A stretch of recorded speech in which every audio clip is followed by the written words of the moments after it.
Halo, selamat datang kembali di channel Wife Movie. Bagaimana kabarnya hari ini?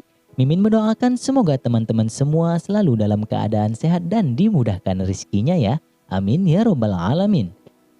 Baik, pada kesempatan kali ini kita akan membahas alur cerita film yang berjudul Knights and Magic. Film ini dirilis pada tahun 2017 bergenre action, fantasy, mecha, and school. Di mana film ini bercerita tentang seorang pemuda bernama Tsubasa Kurata. Dia adalah seorang programmer cerdas dan handal yang dikagumi oleh rekan kerjanya karena kinerjanya yang efisien. Ia juga dikenal sebagai seorang penggemar berat mecha. Saking senangnya, dia rela menyediakan satu ruangan di apartemennya untuk diisi oleh berbagai jenis model robot yang telah ia beli. Namun naas, ia meninggal dunia karena tertabrak oleh mobil setelah membeli model robot terbaru. Ia kemudian terlahir kembali di dunia lain, dunia di mana robot dan sihir berpadu sebagai senjata. Berbekal ingatan dan ketertarikannya kepada robot dari kehidupan sebelumnya, ia pun bertekad untuk menjadi seorang Knight Runner, yaitu kesatria yang dapat mengendarai robot yang disebut sebagai Silhouette Knight. Sebuah robot besar yang menjadi senjata pada kehidupannya yang sekarang. Bagaimana keseruan ceritanya? Tanpa berlama-lama lagi, yuk langsung saja kita gaskan, angkat jangkar dan mari kita berlayar.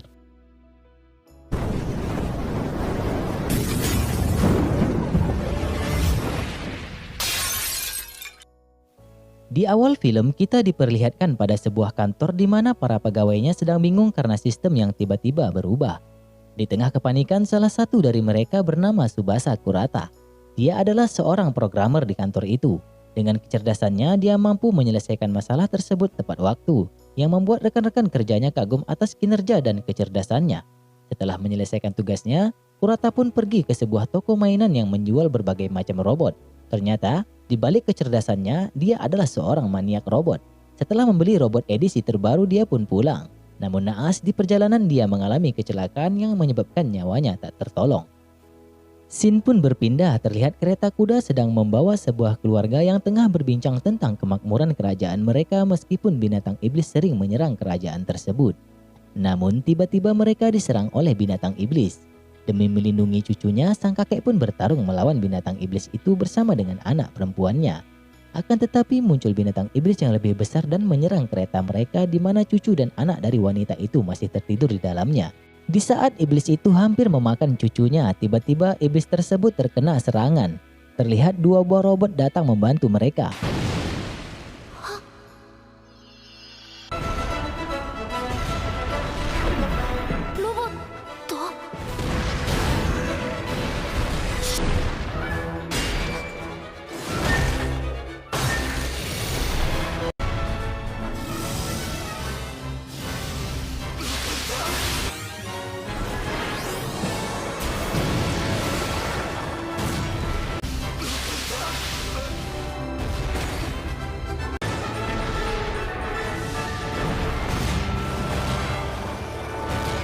Setelah bertarung dengan sengit, iblis itu pun berhasil dikalahkan. Dari dalam robot keluar seseorang yang ternyata adalah ayah dari anak itu. Anak itu bernama Ernesti Echevarria dan mereka memanggilnya Eru. Eru sangat tertarik melihat robot yang dikendarai oleh ayahnya. Robot-robot itu disebut Silhouette Knight dan mereka yang mengendarainya disebut dengan Knight Runner. Eru pun ingin menjadi seorang Knight Runner setelah dewasa nanti.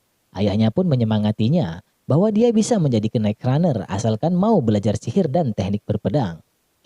Eru sendiri tidak lain dan tidak bukan adalah Tsubasa Kurata yang tadi mati tertabrak oleh mobil yang kini terlahir kembali ke dunia lain. Dan sekarang adalah tahun 1268 berlokasi di medan perang antara manusia dan binatang iblis yaitu kerajaan Fremevilla. Demi menggapai cita-citanya, Eru pun belajar dengan giat untuk menjadi seorang Knight Runner. Karena teknik dasar dari sihir itu sama seperti program yang membuat Eru mudah memahaminya. Tidak terasa 3 tahun pun telah berlalu. Terlihat dua orang bocah tengah kabur dari ibunya lewat atap rumah karena mereka tidak ingin bertemu dengan calon ayah baru mereka. Namun karena terburu-buru salah satu dari mereka pun terjatuh. Beruntung Eru ada di tempat tersebut dan menyelamatkannya. Kedua anak itu bernama Archid dan Adeltrud. Setelah pertemuan itu mereka pun menjadi sahabat. Melihat Eru bisa menggunakan sihir, mereka pun meminta Eru untuk mengajari mereka. Namun Eru menjelaskan untuk bisa menggunakan sihir mereka harus belajar melatih energi sihir yang disebut dengan mana. Karena melihat niat mereka yang tulus, Eru pun bersedia mengajari mereka. Keesokan harinya mereka pun berangkat ke akademi. Sebagai siswa baru mereka harus belajar teknik dasar terlebih dahulu. Namun berbeda dengan Eru, dia justru ingin mempelajari pelajaran anak kelas menengah karena dia ingin segera menjadi seorang knight runner. Namun gurunya mengatakan bahwa dia memiliki dua masalah yang paling mendasar, yaitu wawasan pondasi dan tinggi badan, karena tempat kendali dari robot-robot itu berukuran orang dewasa. Setelah pelajaran selesai, dia pun mendapatkan ide untuk merancang ulang robot-robot itu agar anak-anak kecil sepertinya bisa menggunakannya. Dan dia juga bertekad suatu saat dia akan memiliki unitnya sendiri. Tiba-tiba muncul seorang siswa yang sedang berlari mengejar siswa-siswa lain yang menjahilinya. Melihat dia kesusahan, Eru dan teman-temannya pun membantu anak itu. あいつら俺の足が遅いからっていつもちょっかいかけてくるんだよ。あの金槌初めて自分の小遣いで買ったものなんだ。絶対取り返。あなたの手助けをさせてください。ここまでおいでノルマルバードさん。セラストバカソン発射。お前ら何者だ。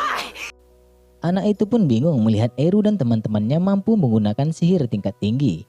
Setelah pertemuan itu, Eru dan teman-temannya dibawa ke tempat pandai besi oleh anak tersebut, karena memang dia berasal dari keluarga pandai besi. Di tempat itu, Eru mendapatkan ide untuk mengubah bentuk alat sihirnya. Dia pun menggambar desain. Ia menyebutnya Gun-like Rod, yaitu senjata yang setajam pedang tapi bisa menembakkan sihir. Sang bos pandai besi pun tertarik dengan ide yang Eru utarakan dan akan mencoba membuatnya. Keesokan harinya para siswa baru pun melakukan uji pengukuran mana. Para guru senang melihat anak-anak baru tahun ini cukup bertalenta. Tiba-tiba Eru mengajukan permintaan kepada gurunya. Dia mengatakan, jika dalam uji pengukuran mana miliknya jauh melebihi standar, dia minta izin bolos saat materi persihiran, karena dia ingin mengikuti pelajaran lain pada jam yang sama. Namun gurunya hanya menganggap Eru bermulut besar, karena syarat untuk lulus dari prinsip dasar persihiran, orang tersebut harus memiliki mana dan wawasan yang setara dengan siswa tingkat menengah.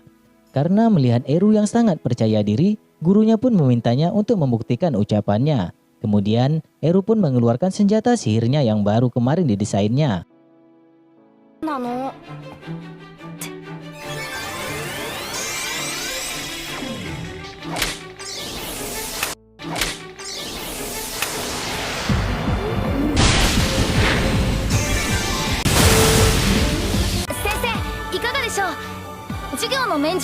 Eru pun lulus dari ujian tersebut. Isu tentang siswa tingkat dasar yang menguasai sihir tingkat tinggi serta mendapatkan hak untuk mengikuti materi tingkat menengah telah menyebar ke seluruh penjuru akademi dalam sehari.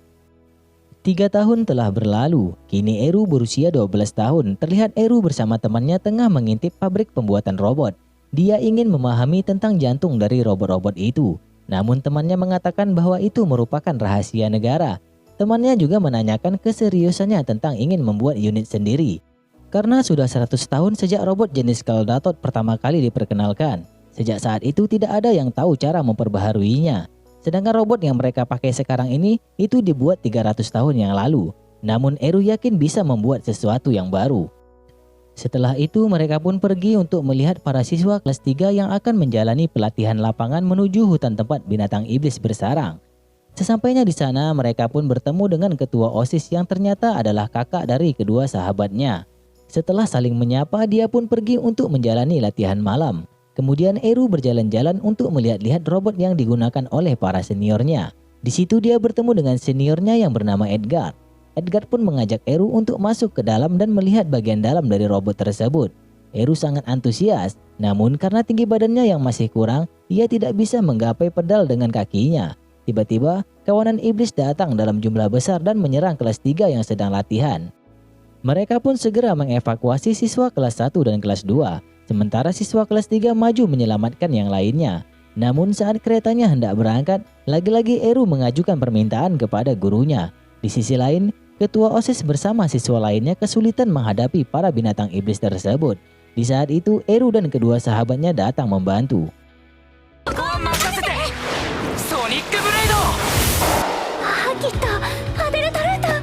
Dibantu oleh para runner Knight, mereka pun berhasil mengusir kawanan binatang iblis. Namun Eru merasa janggal dengan kejadian tersebut. Sementara itu di tempat lain, seekor binatang iblis berukuran raksasa yang disebut dengan Behemoth, yang merupakan binatang iblis kelas pemimpin menyerang sebuah benteng. Seluruh pasukan pun dikerahkan untuk mengalahkan makhluk tersebut. Namun makhluk itu terlalu kuat. Tubuhnya tidak hanya besar namun kulitnya juga sangat keras, yang membuat pasukan benteng tak dapat menghentikannya.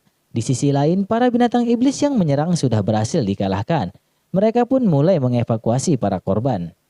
Setelah itu, Eru pun mengutarakan kecurigaannya tentang penyerangan binatang iblis kepada ketua OSIS. Ia merasa ini bukan kebetulan semata, melainkan mereka kabur dari sesuatu yang lebih kuat dan besar. Sementara itu di tempat lain, seseorang melaporkan tentang penyerangan binatang iblis kelas pemimpin di benteng mereka. Melihat rutenya, diperkirakan binatang iblis tersebut akan melewati hutan di mana Eru dan para siswa lainnya berada.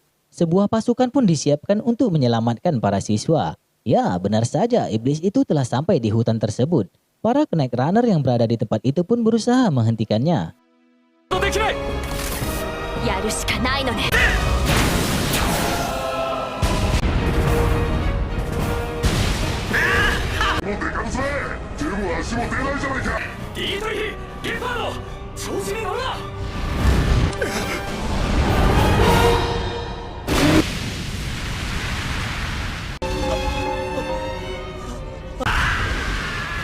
Eru melihatnya dan dia pun memutuskan untuk mengejarnya. Setelah kehabisan mana, robot tersebut pun berhenti bergerak yang membuat Eru berhasil menyusulnya. Kemudian Eru membuat seniornya pingsan dan mengambil alih kendali robot tersebut. Namun tangan dan kakinya tak bisa menggapai semua kendali tersebut. Dia pun tidak kehabisan akal, dia menyambungkan kabel-kabel kendali ke senjata sihirnya. Setelah berhasil menyatukan sihir dengan robot, Eru pun langsung maju ke pertempuran. Di saat semua seniornya sudah terpojok, Eru pun tiba membantu. ではこれならどうでしょう。何をお前やめ。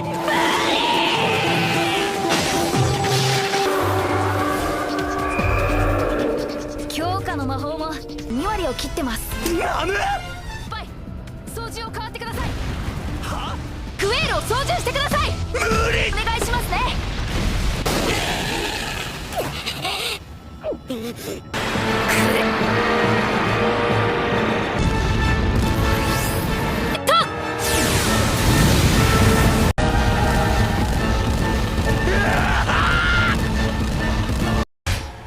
チェックメイト。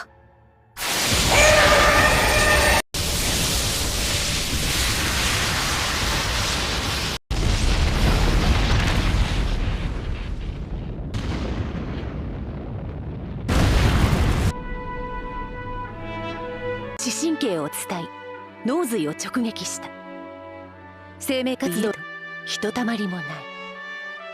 そして巨体を支える強化魔法を完全に失ったベヘモスは自身の Keesokan harinya, berita tentang anak 12 tahun yang berhasil mengalahkan iblis tipe pemimpin pun sampai ke telinga raja. Namun agar kehormatan para kesatria tidak tercoreng, mereka pun merahasiakan kejadian itu. Setelah mengetahui itu, raja pun ingin bertemu dengannya. Kemudian film pun bersambung. Oke teman-teman, untuk alur cerita film Knights and Magic part 1 sampai di sini dulu. Silahkan tinggalkan saran dan pendapat Anda di kolom komentar. Bagi teman-teman yang telah mengikuti channel ini, kami ucapkan terima kasih yang sebesar-besarnya. Bagi teman-teman yang baru bergabung, silahkan padamkan tombol merahnya dan aktifkan lonceng notifikasinya agar tidak tertinggal video-video terbaru dari channel Wave Movie. Akhir kata kami tutup dengan pantun, Pak Topik menjahit kopiah kemudian menjahit sepatu. Wabillahi taufik wal hidayah. Wassalamualaikum warahmatullahi wabarakatuh. Sampai jumpa lagi.